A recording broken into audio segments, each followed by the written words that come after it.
Hoje nós vamos falar sobre uma decisão do STJ que entendeu que quando uma infração de trânsito é cometida com um veículo de propriedade de pessoa jurídica, essa pessoa jurídica ela deve ser novamente notificada se ela não indicar o condutor que cometeu a infração de trânsito.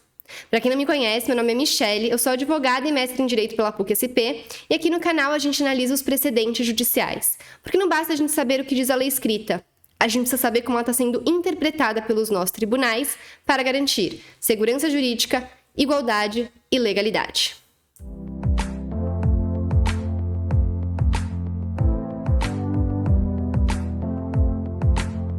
Como eu sempre falo que aqui no canal o meu objetivo é dar autonomia para que você que está me assistindo também consiga abrir uma decisão judicial e interpretá-la por conta própria, é isso que a gente vai fazer aqui junto agora. Mas antes, não se esqueça de se inscrever no canal e dar o seu like nesse vídeo. Bom, então vamos lá.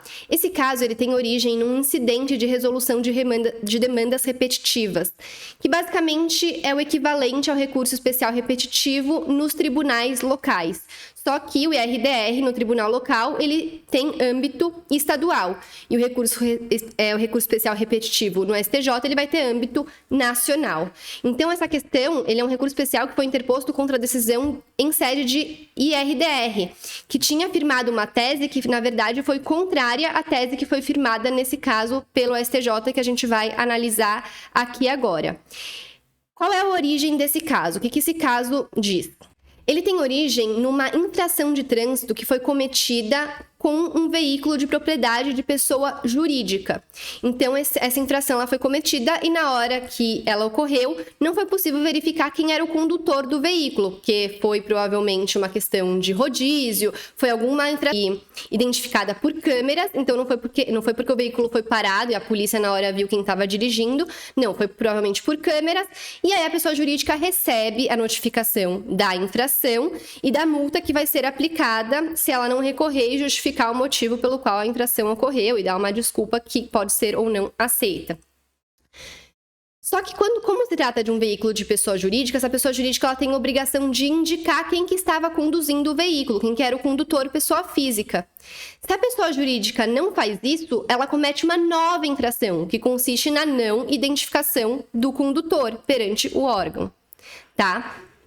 É justamente isso que prevê o artigo 257, parágrafos 7º e 8º do Código de Trânsito Brasileiro, que diz o seguinte: não sendo imediata a identificação do infrator, o proprietário do veículo terá 15 dias de prazo após a notificação da autuação para apresentá-lo na forma em que dispuser o CONTRAN, ao fim do qual, não o fazendo, será considerado responsável pela infração. Após o prazo previsto no parágrafo anterior, não havendo identificação do infrator e sendo o veículo de propriedade de pessoa jurídica, será lavrada nova multa ao proprietário do veículo, que nesse caso é a pessoa jurídica, mantida a original pela infração, cujo valor é o da multa multiplicada pelo número de infrações iguais cometida no período de 12 meses. O Tribunal de Justiça de São Paulo, que julgou o IRDR, entendeu que, com relação a essa nova multa, em decorrência dessa nova infração na não identificação do condutor, não existiria a necessidade de nova notificação da pessoa jurídica. A multa poderia ser aplicada direto. E aí o STJ entendeu em sentido contrário. Então vamos analisar agora os fundamentos que foram utilizados pelo STJ para adotar esse entendimento. Então, ele vai começar o julgamento resumindo o caso, falando: como relatado, a controvérsia cinge-se a aferir a necessidade de dupla notificação quando da aplicação de penalidade prevista no Código de Trânsito Brasileiro, uma na lavratura do auto de infração e outra na imposição da penalidade, especialmente nos casos do artigo 257, parágrafo 8º do referido diploma, em se tratando de auto sem identificação do infrator e cujo veículo é de propriedade de pessoa jurídica.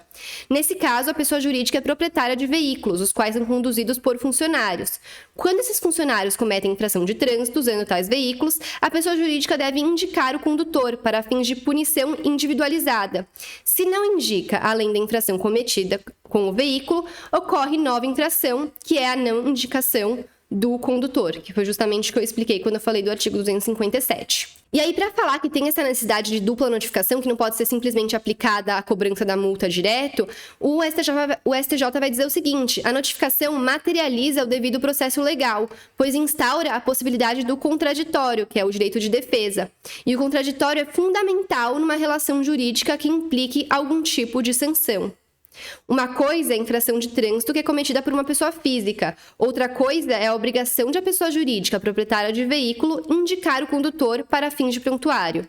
Se as situações fáticas são distintas, as infrações são distintas. Logo, a notificação deve ocorrer em relação a cada uma delas, separada e sucessivamente.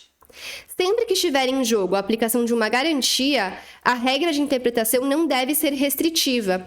Então, nesse caso, a questão da notificação é para garantir que a pessoa que está sendo notificada da infração, ela possa se defender, ela possa falar, por exemplo, no caso da pessoa jurídica: olha, eu não recebi a questão da multa, a notificação da multa.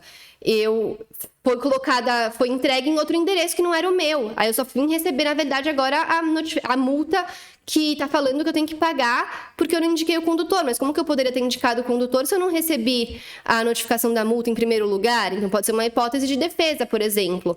Então a defesa, o direito ao contraditório, que está previsto na Constituição Federal, ele tem que ser sempre interpretado, todos os dispositivos que dizem respeito a esse direito fundamental devem ser interpretados não de forma restritiva, mas de forma a garantir ao máximo esse direito.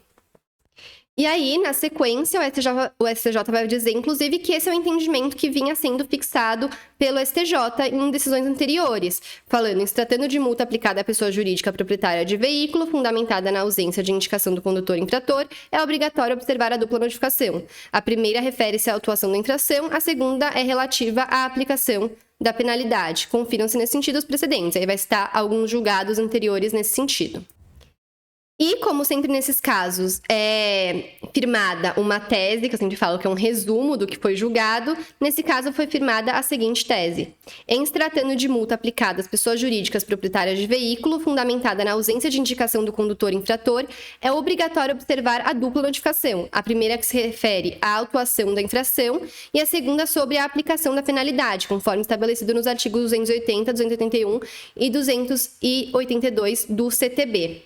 Então, se você é uma pessoa jurídica, se você tem uma empresa, né, e recebe uma notificação de que um veículo de propriedade da pessoa jurídica estava sendo conduzido quando foi cometida uma infração de trânsito, e você recebe direto uma aplicação de uma multa pelo fato de não ter sido indicado o condutor, sem ter recebido anteriormente a notificação de autuação dessa infração, você não precisa pagar essa penalidade. Você tem como discutir isso para, inclusive, poder exercer o seu direito ao contraditório para dizer que você, por exemplo, não tinha conhecimento da multa, da infração de trânsito, e que por isso você não indicou o condutor, porque quando essa notificação da autuação da infração de trânsito foi enviada, ela foi enviada para um outro endereço ou qualquer outra hipótese que tenha acontecido. Mas se, de fato, você não cumpriu a exigência do artigo 257 do CTB, pouca efetividade vai ter a discussão disso, porque de qualquer maneira vai ter que pagar a multa, porque de fato você descumpriu e cometeu essa nova infração. Então também fique atento a isso. Se é uma pessoa jurídica e você recebe uma multa de uma infração de trânsito, você precisa indicar o condutor. Se você não faz isso, você vai incorrer numa nova infração e vai receber uma nova multa. Tá bom? Então, quaisquer dúvidas, deixem nos comentários. Não esqueçam de novo de se inscrever aqui no canal, dar o seu like nesse vídeo para continuar acompanhando a análise de decisões como essa e de todas as áreas do direito. E por hoje é só. Muito obrigada e até breve.